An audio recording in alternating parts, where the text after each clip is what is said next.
Hello friends, नमस्कार। कैसे हैं आप सभी लोग? उम्मीद है सभी लोग अच्छे होंगे और अपनी तैयारी को बेहतर से बेहतरीन की तरफ सभी लोग ले जा रहे होंगे, क्योंकि आपका एग्ज़ाम दिसंबर और जनवरी माह में होना लगभग तय ही है, समझ लीजिए।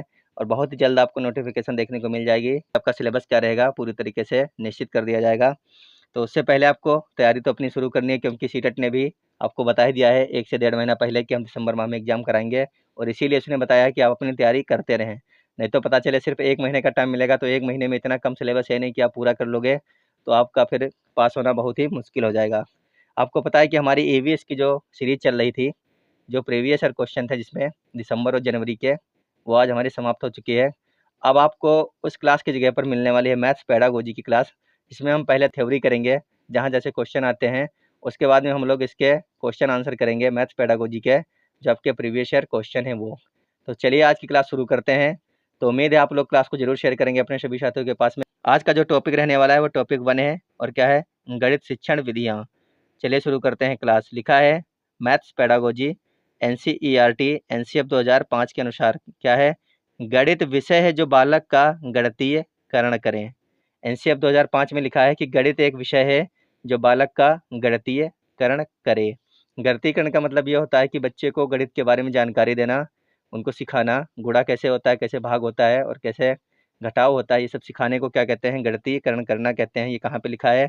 ये एनसीईआरटी में 2005 में जो आपका एनसीएफ आया था उसमें लिखा हुआ है कि गणित एक विषय है जो बालक का गणितीकरण करेगा या फिर करे।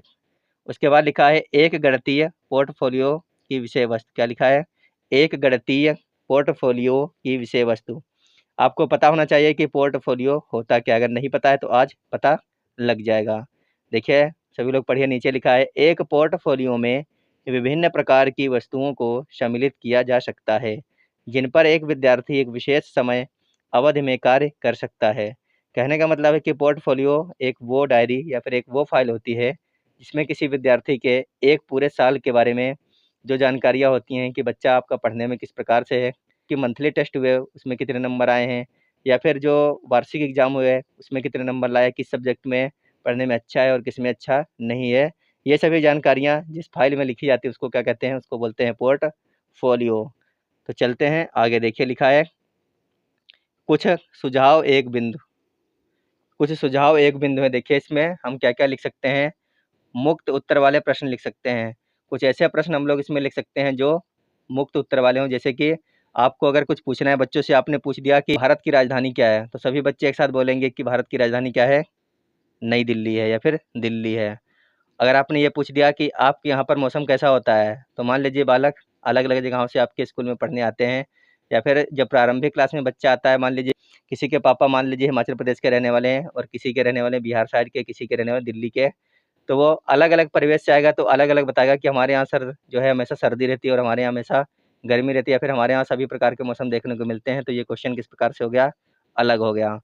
तो इसका जो पहला पॉइंट है वो है मुक्त उत्तर वाले प्रश्न। दूसरा पॉइंट है इसमें आप इसको शामिल कर सकते हैं। दूसरा जो पॉइंट है वो क्या है? एक सामूहिक प्रोजेक्ट की रिपोर्ट। मान लीजिए कोई बालक है जो कि क्या करता है, समूह में बहुत सारे कामों को कर रहा है, खेल खेल रहा है कई सारे, या फिर कोई प्रतियोगिता में भाग ले रहा है, तो उसका जो रिजल्ट निकल के आया है आप उसको भी इसमें शामिल कर सकते हैं पोर्टफोलियो में। उसके बाद जो तीसरा है वो है विद्यार्थी द्वारा प्रस्तुत किए गए या फिर पूछे गए प्रश्न। आपने विद्यार्थियों को कई सारे प्रश्न उत्तर दिए या फिर विद्यार्थियों ने आपसे पूछे, तो आपको उसकी समझ के बारे में, मतलब कि उसकी समझ किस प्रकार की है, वो समझ पा रहा है, वो पूछ पा रहा है आपसे सही प्रकार से प्रश्न, या फिर नहीं पूछ पा रहा है, या फिर जो आपने क्वेश्चन उसको दिए हैं उसके आंसर कर पा रहा है या फिर नहीं कर पा रहा है, इसको भी आप देखते हैं पोर्टफोलियो में। चौथा जो है वो है एक छोटा प्रोजेक्ट। आप उनसे छोटे-छोटे प्रोजेक्ट, यानी आपने बोल दिया चलिए 2 का टेबल सुना दीजिए, बच्चे ने सुना दिया, या फिर कह दिया आपने चलिए छोटा-बड़ा पढ़ा दीजिए सबको, तो उसने पढ़ा दिया। तो आप एक छोटे से छोटा प्रोजेक्ट और एक बड़े से बड़ा प्रोजेक्ट शामिल कर सकते हैं पोर्टफोलियो में। उसके बाद है ऑप्शन नंबर 5 समाचार पत्र और पत्रिकाओं के लेख। आपने बच्चों को बोल दिया कल जो है संडे रहेगा और कल का पेपर सभी लोग पढ़ के आना, या फिर पढ़ नहीं पाओगे तो क्या करोगे, अपने माँ-बाप से पूछ लेना कि आज जो है पेपर में कौन-सी खबर अच्छी निकल के आई है, न्यूज़ अच्छी निकल के आई है। तो या फिर हमारे देश में आजकल क्या चल रहा है, अपने माँ-बाप से या फिर अपने भाई-बहन से पूछ के आना। जब बच्चा कल आपके विद्यालय में आएगा तो आप पूछेंगे चलिए बताइए कि कल के पेपर में हेडलाइन कौन सी निकल के आई थी, हमारे देश में ऐसी कौन सी घटना है जो आपको लग रही है सही या फिर गलत हुई है। तो जो बालक आपको बता दे रहा है या फिर नहीं बता पा रहा है उसके बारे में जो जानकारी है आप इसको लिख सकते हैं पोर्टफोलियो में।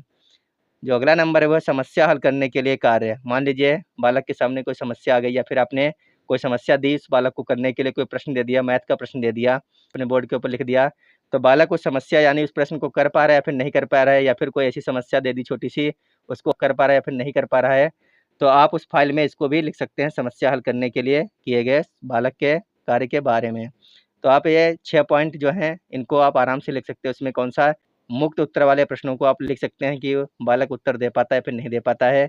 दूसरा आप लिख सकते हैं एक सामूहिक प्रोजेक्ट, यानी वो एक साथ में जब कार्य करता है तो उसकी जो क्षमता है वो किस प्रकार की है, वो कर पाता है या फिर नहीं कर पाता है। तीसरा आप लिख सकते हैं विद्यार्थी द्वारा प्रस्तुत किए गए या फिर पूछे गए प्रश्न, जब वो बालक जो आपसे प्रश्न पूछता है तो वो अच्छी तरीके से पूछ रहा है या फिर जो आपके द्वारा पूछे गए प्रश्न उनके उत्तर आराम से दे पा रहा है या फिर नहीं दे पा रहा है। चौथा है एक छोटा प्रोजेक्ट, वो छोटे-छोटे प्रोजेक्ट को किस प्रकार से करता है, उनमें फँस तो नहीं जाता, ऐसा तो नहीं है वो कर ही नहीं पा रहा हो, तो ये सब चीज़ें आप उसमें शामिल कर दीजिए, पोर्टफोलियो में कर सकते हैं आप। पाँचवा है समाचार पत्र पत्रिकाओं के लेख, जो समाचार पत्र पत्रिकाएँ आते हैं बालक उनके बारे में अपने घरवालों से पूछता है, समझता है और जानने की कोशिश करता है, आप इसको भी शामिल कर सकते हैं पोर्टफोलियो में। और जो 6 नंबर पे वो समस्या हल करने के कार्य, और जो बालक है आपका, जो आपकी क्लास का बालक है, वो समस्या हल करने में क्या है, इंटेलिजेंट है, यानी कि बहुत अच्छे तरीके से समस्या को हल कर पाता है या फिर नहीं कर पाता है, आप इसको भी पोर्टफोलियो में शामिल कर सकते हैं। कहने का मतलब है पोर्टफोलियो एक ऐसी रिपोर्ट होती है, जो बालक के 1 साल में किए गए कार्य के बारे में उसके अंदर फुल जानकारी होती है कि जो बालक है ये किस लेसन को या फिर किस सब्जेक्ट को पढ़ने में रुचि रखता है, ये बालक सामाजिक कार्य करने में रुचि रखता है फिर नहीं रखता है, सभी के साथ में किस प्रकार का इसका व्यवहार है, ये सभी चीज़ें कहाँ पर आपको लिखनी है, पोर्टफोलियो में लिखनी है या फिर उसमें लिखी होती हैं किसी भी बालक के बारे में जानकारियाँ। चलते हैं अगले पॉइंट पर। आगे है रूब्रिक। रूब्रिक क्या होता है? रूब्रिक वो होता है, मान लीजिए एग्ज़ाम हुआ, मान लीजिए कोई बालक क्लास 2 में पढ़ रहा है, आपने उसको एक क्वेश्चन लिखने के लिए दे दिया, चलिए सभी लोग बताइएगा कि भारत की राजधानी कहाँ पर है और हमारे मैप में जो है किस साइड में पड़ती है, उत्तर में है, दक्षिण में है या फिर कहाँ पर पड़ती है। तो बालक ने इतना तो सही लिखा कि भारत की राजधानी दिल्ली है, लेकिन उसको ये नहीं पता है कि वो कहाँ पड़ती है हमारे भारत में, उत्तर में है कि दक्षिण में है। उसने लिख दिया कि भारत की राजधानी दिल्ली है लेकिन ये दक्षिण में पड़ती है, तो उसका आंसर हो गया गलत। आंसर उसका आधा सही था, आधा गलत था और 2 नंबर का क्वेश्चन था। तो आपको उसमें पूरा उसका क्वेश्चन नहीं काटना था, आपको क्या करना होता है, आपको उसका 1 नंबर देना पड़ेगा क्योंकि उसने ये चीज़ बिल्कुल सही लिखी है कि भारत की राजधानी जो है दिल्ली है, लेकिन उसको ये नहीं पता था कि उत्तर में पड़ेगी कि दक्षिण में पड़ेगी, तो इसीलिए अगर उसने दक्षिण लिखा तो वो हो गया गलत। तो आपको उसका जो उसने सही आंसर दिया आधा, उसका आपको नंबर देना पड़ेगा। ये कहलाता है रूब्रिक। क्या कहलाता है? रूब्रिक। रूब्रिक का मतलब होता है किसी क्वेश्चन को थोड़ा-सा गलत होने पे पूरा ना काटना, जहाँ तक वो क्वेश्चन सही है, वहाँ तक आपको उसका आंसर मतलब उसका नंबर देना पड़ेगा बच्चों को, उसको कहते हैं रूब्रिक।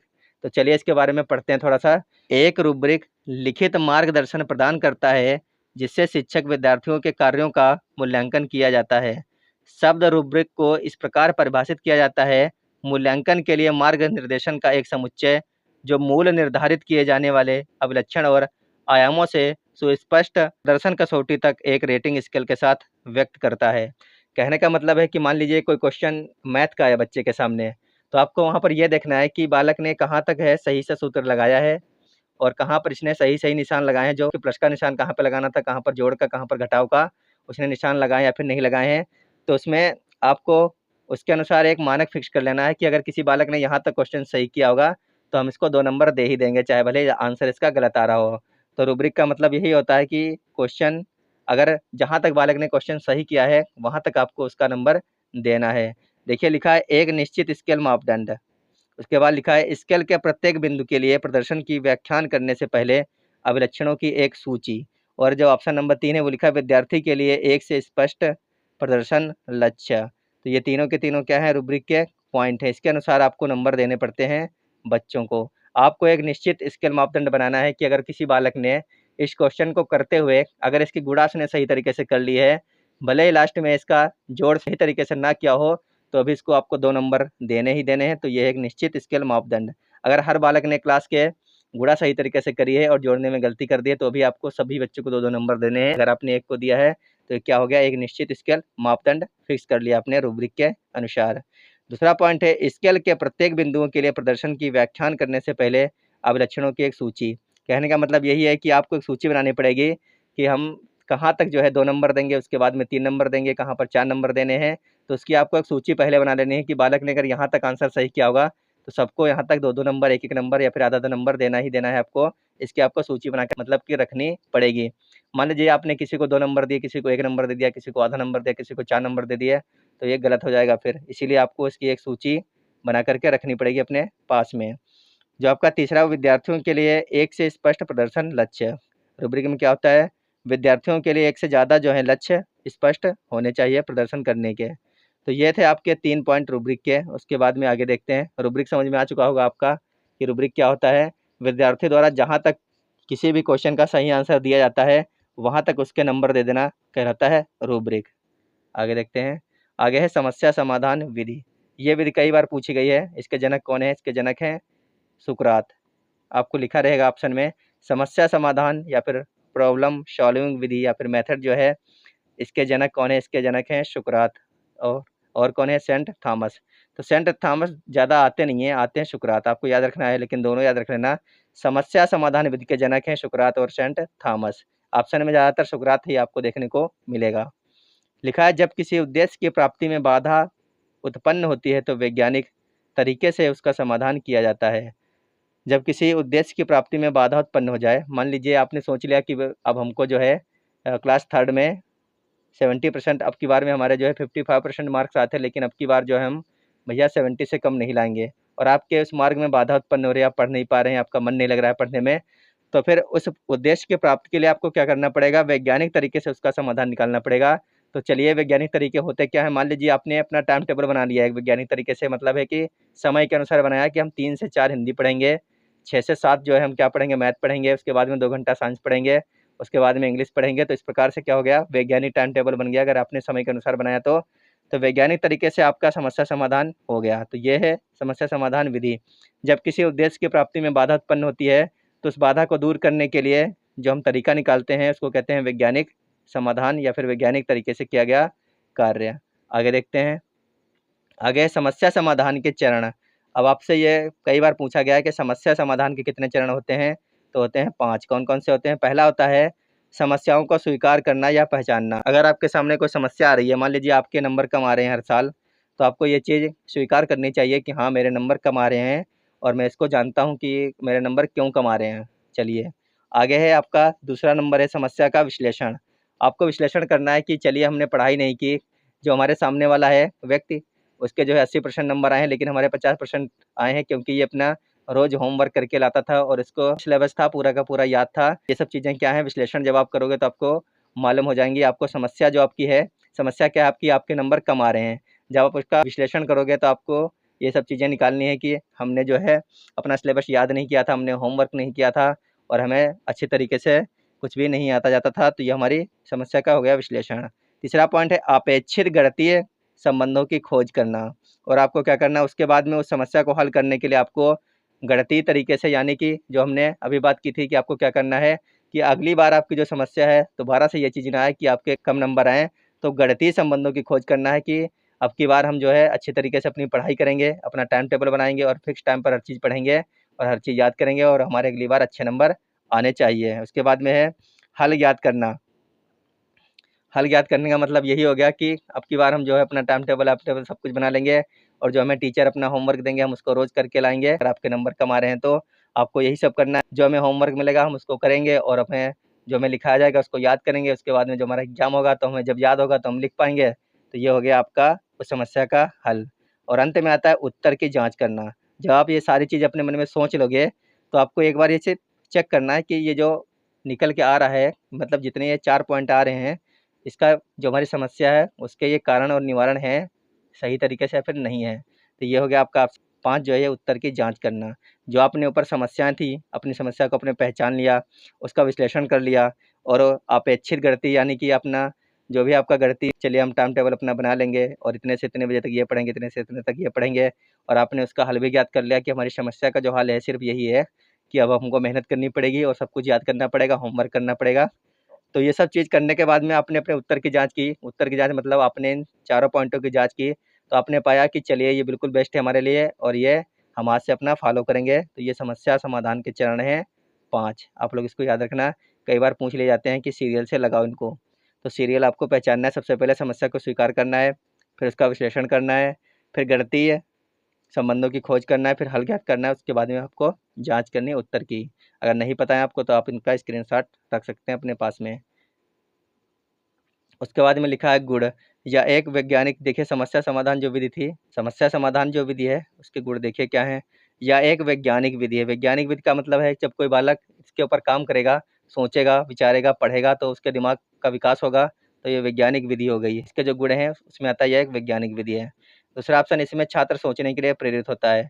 जब कोई छात्र समस्या सॉल्विंग में आएगा तो अपनी समस्याओं को जो सॉल्व करेगा, सोचेगा ही कि हमारी समस्या हुई क्यों, उसका निवारण किस प्रकार से करें, तो सोचना और समझना तो उसको पड़ेगा, तो ये भी इसका सही है। दूसरा जो गुण है, तीसरा है, यह करके सीखने के सिद्धांत पर आधारित है। बिल्कुल, अगर आप कोई वर्क करोगे तभी तो आपको सीख पाओगे। जैसे कि आपके नंबर कम आ रहे थे, आपने ऐसा कुछ नहीं किया, ना होमवर्क किया, ना कुछ याद किया, तो आपके नंबर कम ही आए।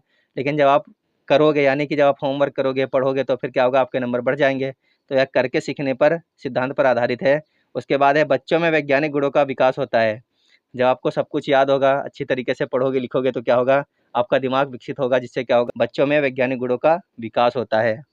उसके बाद में इसके जो दोष हैं वो है, छोटी कक्षाओं के लिए उपयोगी नहीं है। मान लीजिए कोई बालक प्राथमिक कक्षा का है, क्लास 1 में गया, पहले दिन गया, और उसके सामने ऐसी कोई समस्या आ गई, या फिर उसको पढ़ने के लिए आपने दे दिया, चलिए ABCD याद कीजिए। बच्चा फटाक से उठेगा, कहेगा सर मैं पानी पीने जाना है, अपना बैग ले घर भाग के आ जाएगा रोते हुए। तो छोटी कक्षाओं के लिए उपयोगी नहीं है ये। और क्या है, महंगी विधि है। किस प्रकार की विधि है, ये जो विधि है ये महंगी विधि है। जो है ये दोष में आते हैं, एक तो छोटी कक्षाओं के लिए उपयोगी नहीं है, दूसरा महंगी विधि है। तो चलिए देखते हैं आगे। आगे लिखा आपका सहकारिता अधिगम विधि। क्या है, सहकारिता का मतलब होता है साथ में, सह माने साथ, कर्ता माने कार्य करना, साथ में कार्य करना, अधिगम विधि, कोऑपरेटिव लर्निंग अप्रोच। देखिए लिखा है, सहकारिता अधिगम विधि ऐसे वातावरण में अधिगम को बढ़ावा देती है जहां विद्यार्थी छोटे छोटे समूह में अपने विचारों का आदान प्रदान करते हैं तथा शैक्षिक कार्य को पूरा करने के लिए मिलजुल कर सहयोग पूर्वक कार्य करते हैं। आप लोगों ने भी जब छोटी क्लासों में होंगे तो आप लोग विद्यालय जाते होंगे, तो टीचर एक बार आपको बाहर निकालता होगा किसी भी पीरियड में, तो फिर बोलता होगा चलिए सभी लोग टेबल सुनाना स्टार्ट करिए। एक बालक पहले 2 का सुना रहा है, फिर दूसरा 3 का, फिर 4 का। इस प्रकार से मिलजुल कर आप लोग क्या करते थे, कार्य करते थे या फिर नहीं करते थे। मान लीजिए आप कहीं पर भूल रहे हैं तो आपके साथी ने बता दिया कि नहीं, यहाँ पर 15 नहीं होगा, यहाँ पर होगा 18। तो इस प्रकार से क्या हो गया, सहकारिता अधिगम विधि में ऐसे वातावरण को, अधिगम को बढ़ावा देती है जहाँ विद्यार्थी छोटे छोटे समूह में अपने विचारों का आदान प्रदान, या फिर मान लीजिए कि कोई ऐसी पहेलियाँ पूछ रहा है, कोई कुछ बता रहा है, कोई चुटकुला सुना रहा है, या फिर कोई अपने राजधानी आज हम लोग पढ़ेंगे बैठ करके, समूह में बैठ के 10-10 बच्चे अपनी जगह पर बोले चलिए, मतलब बिहार की राजधानी पटना है, उत्तर प्रदेश की राजधानी लखनऊ है, असम की राजधानी दिसपुर है। तो इस प्रकार से बच्चे आपस में क्या कर रहे हैं, अपने विचारों का आदान प्रदान करते हैं तथा शैक्षिक कार्य को पूर्ण करने के लिए मिलजुल कर सहयोग पूर्वक कार्य करते हैं। तो यह है सहकारिता अधिगम विधि। आप लोग इसको अच्छी तरीके से याद रखना। यह थी आज की हमारी क्लास, जिसमें हम लोगों ने किए हैं अपने महत्वपूर्ण, जो हमारा टॉपिक था गणित की शिक्षण विधियाँ, इसका टॉपिक नंबर 1। अगर क्लास अच्छी लगी हो तो ज़रूर वीडियो को लाइक करिएगा और सेशन को सभी के पास तक जरूर भेजिएगा। ऐसे हम लोग छोटी छोटी क्लासें करेंगे। मैथ पेडागोजी की 10 से 12 क्लासें होंगी, जिसमें आपके जो कंटेंट आता है मैथ पेडागोजी का वो आपके थोड़ा बहुत समझ में आ जाएगा। उसके बाद में हम लोग इतने सारे क्वेश्चंस करेंगे और न्यूमेरिकल लगाएंगे, जो आपके मैथ्स आती है थोड़े थोड़े कर 4-4 5-5 क्वेश्चन किया करेंगे आराम से अपने, और अच्छी तरीके से समझ समझ करके वो क्वेश्चन किया करेंगे, जैसे कि भिन्न हो गया और आपका परसेंटेज हो गया। तो ये सारी की सारी चीज़ें जो हैं आपकी, टाइम एंड वर्क हो गया, ये सब क्वेश्चन हम लोग क्या करेंगे जो आपके एग्जाम में पूछे गए हैं, सिर्फ वही क्वेश्चन हम लोग क्या करेंगे, क्योंकि सीटेट रिपीटेड क्वेश्चन बहुत ज़्यादा उठाता है। तो मैथ्स पेडागोजी का डर आपका धीरे धीरे हम लोग बिल्कुल खत्म कर देंगे। सबसे पहले थोड़े बहुत चैप्टर करेंगे जहाँ से क्वेश्चन बहुत बनते हैं। सबसे पहले थोड़ी सी थ्योरी करेंगे, ज़्यादा नहीं करेंगे, लेकिन उतनी जरूर करेंगे जहाँ से सबसे ज़्यादा क्वेश्चन बनते हैं। तो चलिए स्वस्थ रहिए। कोई बालक ये नहीं कहेगा सर क्वेश्चन करिए, क्वेश्चन करवाएंगे, लेकिन पहले थ्योरी करेंगे, उसके बाद में क्वेश्चन करेंगे सारे के सारे। प्रीवियस ईयर के भी करेंगे और जो आपके पिछले बार पूछे गए हैं कंप्यूटर वाले एग्जाम में, वो भी करेंगे। तो धैर्य बना करके रखिएगा, सब कुछ आपको मिलेगा। बस आपको चैनल को सब्सक्राइब करना है, इससे ज़्यादा कुछ नहीं करना है, और रोज़ क्लास लेनी है। धन्यवाद, बाय बाय।